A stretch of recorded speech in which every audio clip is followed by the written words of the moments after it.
Ya, halo adik-adik, selamat siang. Sesuai dengan janji Pak Guru bahwa di pertemuan kita kali ini kita akan belajar tentang teknologi komputer ya. Ya, sebelum kita memulai pelajaran hari ini ada baiknya untuk kita berdoa dulu. Kita satu dalam doa. Puji dan syukur kami panjatkan ke hadapan hadirat-Mu, ya Tuhan kami. Hari ini kami boleh bertemu dan belajar tentang teknologi komputer, walaupun itu dalam suasana daring lewat video, namun kami percaya pernyataan Tuhan bagi kami akan selalu nyata, sehingga kami mampu untuk mengaplikasikan, memahami pelajaran ini, dan juga bisa berguna untuk kami. Ini doa ini sembahyang kami Bapa, ampunkan setiap salah dan dosa kami, dalam nama anak Yesus Kristus kami berdoa. Amin. Oke, sebelum kita masuk dalam pembelajaran hari ini, seperti biasa, kita akan membaca ayat hafalan. Ayat hafalan minggu ini itu terambil dari Mazmur 46 ayat 2. Ya, kita baca sama-sama, 1, 2, 3. Mazmur 46 ayat 2. Allah itu bagi kita tempat perlindungan dan kekuatan, sebagai penolong dalam kesesakan, sangat terbukti. Oke, hari ini itu ada 3. Pertama, pengertian komputer, sejarah perkembangan komputer, fungsi kegunaan komputer.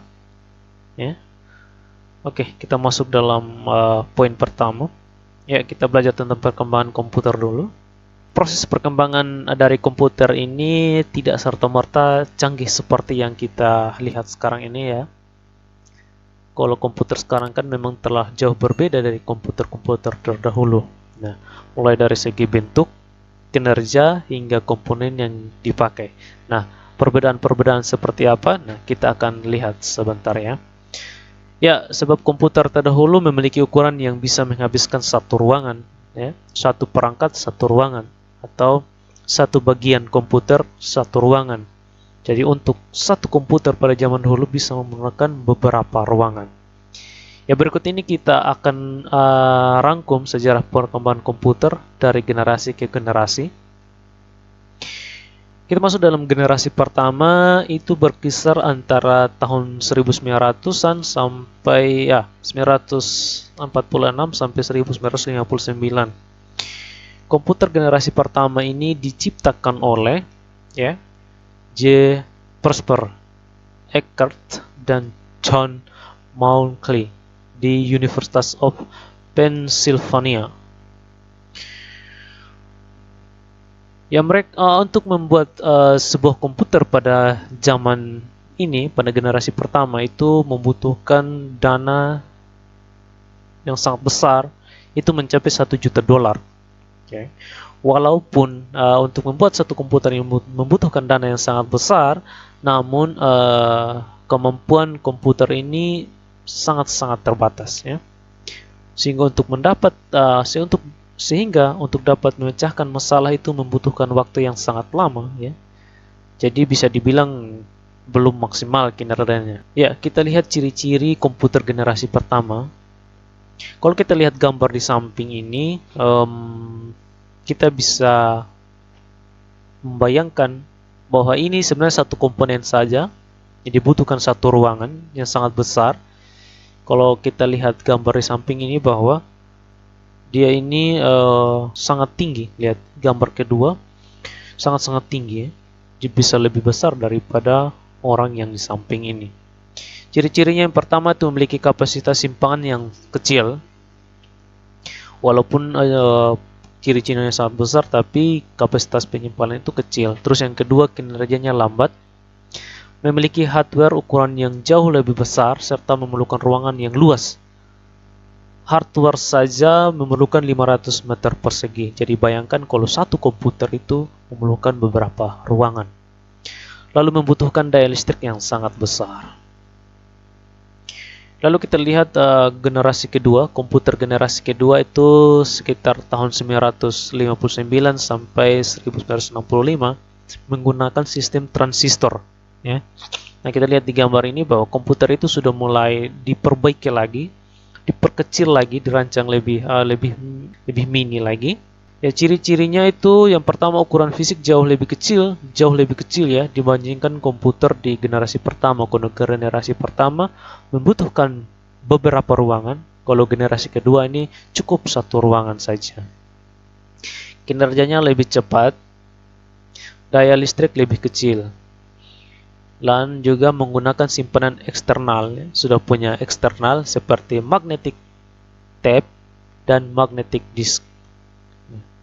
Kalau adik-adik nanti mungkin masih ada yang ketemu dengan nanti disket itu. Lalu kita lihat generasi ketiga. Dari yang satu ruangan tadi generasi kedua, nah sekarang pada generasi ketiga komputernya sudah berbentuk kecil seperti ini. Jadi tidak besar-besar lagi, dia sudah kecil seperti ini. Namun jauh berbeda dengan komputer yang sekarang. Kita lihat ciri-cirinya. Ciri-ciri komputer generasi ketiga. Yang pertama itu listrik yang digunakan lebih hemat, berarti sudah lebih kecil kapasitas listriknya. Lalu software akan lebih meningkat, ya, sudah lebih bagus kinerjanya. Terus harganya kian terjangkau, jadi sudah untuk perorangan sudah bisa membeli. Jadi bukan hanya perusahaan-perusahaan besar saja, namun untuk orang-orang sudah bisa dijangkau.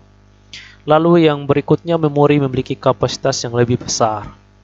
Memori penyimpanannya terus memiliki kecepatan 10.000 kali lebih cepat dibandingkan generasi pertama. Jadi adik-adik bisa bayangkan komputer generasi ketiga ini sangat-sangat cepat. Lalu mampu melakukan komunikasi dengan komputer lain. Jadi sudah bisa berkirim pesan dengan komputer lain.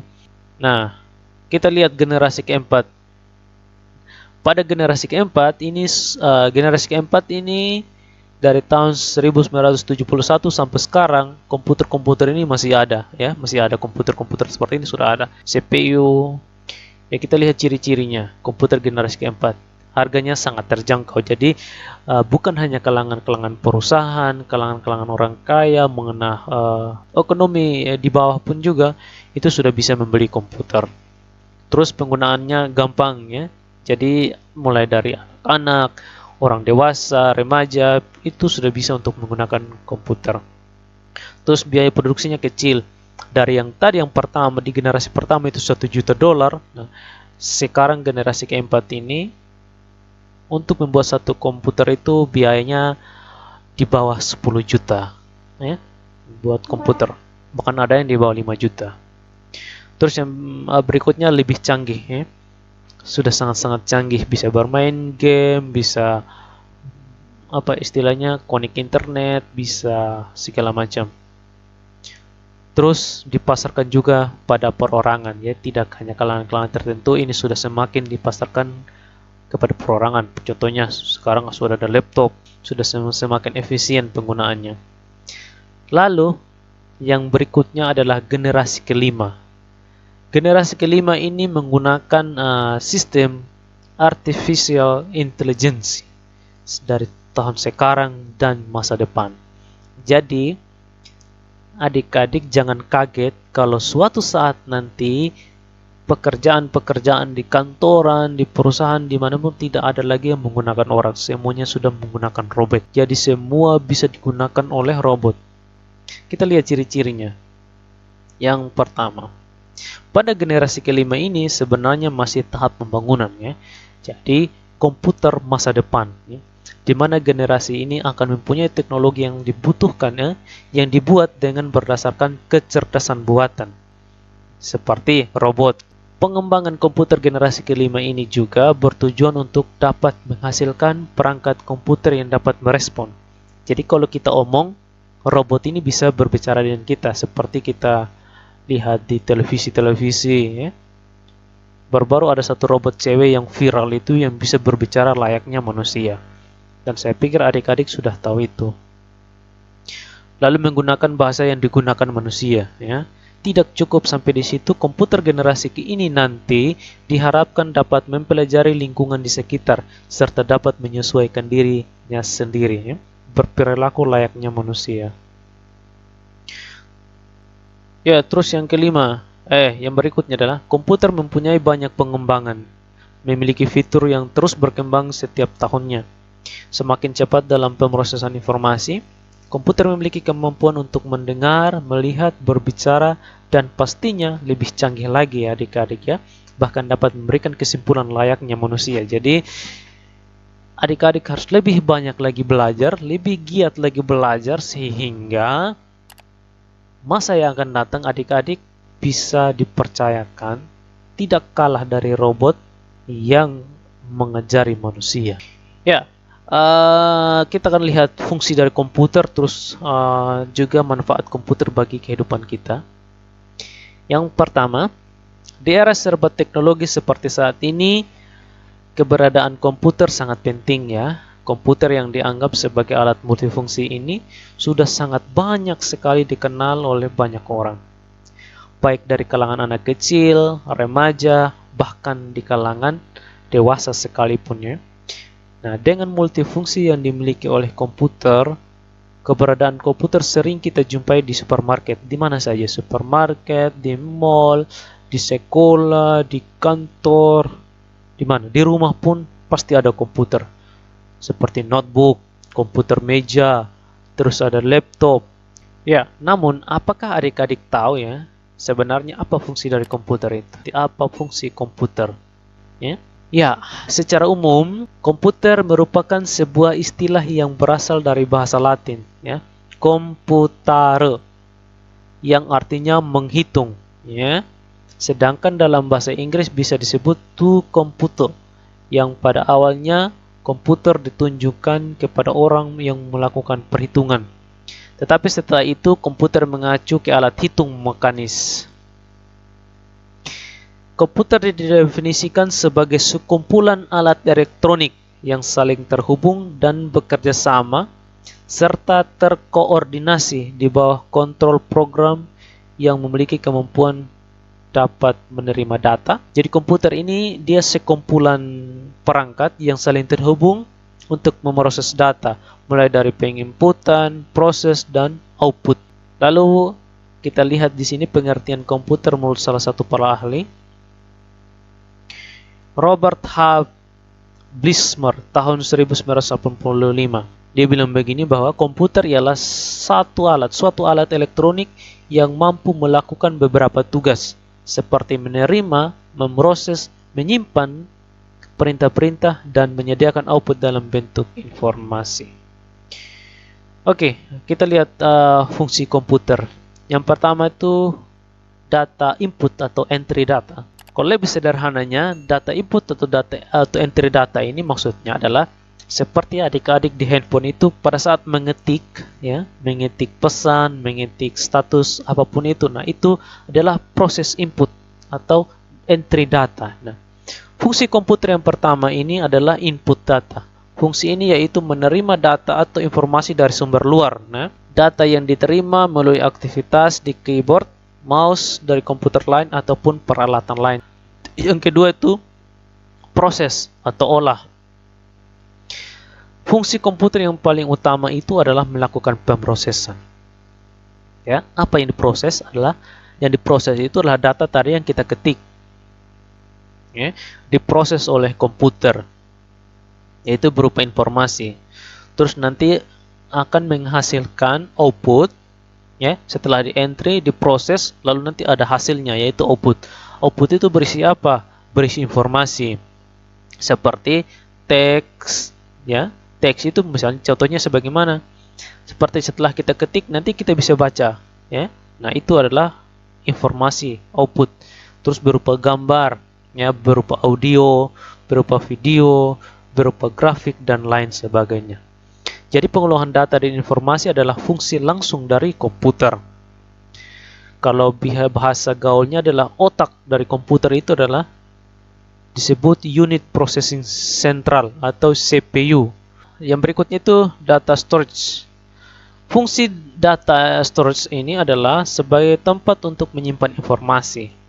Kalau di handphone yang menyimpan informasi itu adalah memori. Nah, begitu juga di komputer ada namanya. Ya.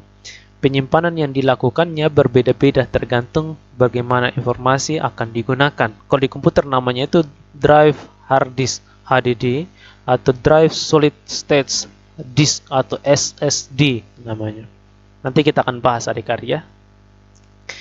Lalu yang berikutnya data outputnya setelah input, proses, output sekarang. Nah, output ini adalah data yang telah diproses dalam komputer. Hasilnya akan digunakan oleh kita sebagai manusia atau perangkat lain dengan berbagai tujuan. Contohnya, data dari output yaitu sebagai file audio, yaitu lagu-lagu yang kita bisa dengar, suara yang kita bisa dengar, terus hasil print seperti buku, terus hasil kopian, nah, terus juga bisa dicetak sebagai 3D dan model-model lainnya foto-foto. Nah, seperti itu. Lalu yang berikutnya, apa manfaat komputer bagi manusia? Nah, manfaat komputer bagi manusia. Dalam kehidupan sehari-hari, fungsi komputer ini dapat dimanfaatkan sebagai sarana kerja atau bisnis. Di kantor-kantor, di perusahaan, di sekolah. Sarana komunikasi juga, terus dijadikan sarana hiburan, bermain game, ya, buka lagu, nonton, banyak. Terus sebagai sarana pendidikan, biasanya di lab, belajar komputer, terus di mana lagi.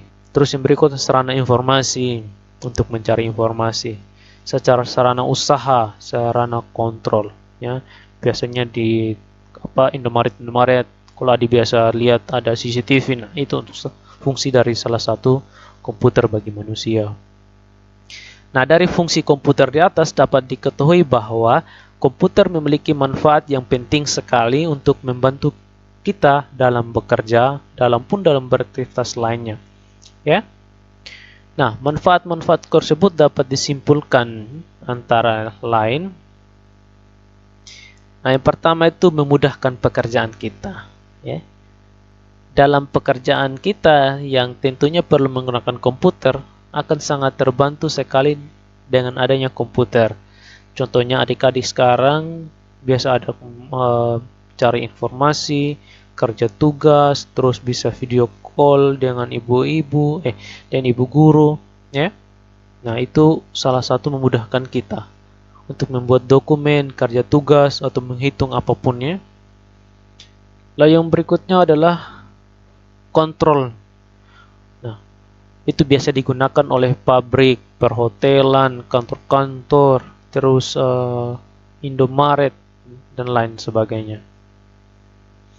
Lalu yang berikut alat hiburan. Nah, kita bisa bermain game, bisa nonton, ini banyak lagi. Terus yang berikutnya lagi, nah, sebagai sarana komunikasi. Dengan komputer kita dapat berbicara atau chatting dengan teman, bermain Facebook, ya, di komputer, terus webcam, ya, bisa video call, berkirim email dan sebagainya. Oke, sekian pembelajaran kita hari ini tentang sejarah komputer, perkembangan komputer, fungsi komputer, pengertian komputer, kegunaan komputer, ya. Kita banyak-banyak pelajaran hari ini. Pak Guru pikir cukup sampai di sini pelajaran kita hari ini. Nanti kita lanjut lagi minggu depan. Kita akan belajar tentang apa saja yang terdapat pada komputer, ya. Oke, akhir kata Pak Guru ucapkan limpah terima kasih. Sebelum kita akhiri, kita berdoa dulu. Bapa dalam kerajaan surga, kembali lagi kami anak-anak-Mu menghampiri hadirat-Mu, mengucapkan terima kasih dan syukur kepadamu atas penyertaan dan bimbingan Tuhan dalam pelajaran kami hari ini. Biarlah Tuhan memberkati kami sehingga kami mampu untuk memahami, mengerti dan juga tahu tentang komputer sehingga kedepannya kami boleh lebih baik lagi dalam melakukannya. Ini doa ini semua yang kami Bapa, ampunkan salah dan dosa kami, dalam nama Yesus Kristus kami berdoa dan mengucap syukur. Amin.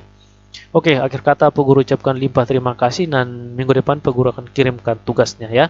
Oke, see you.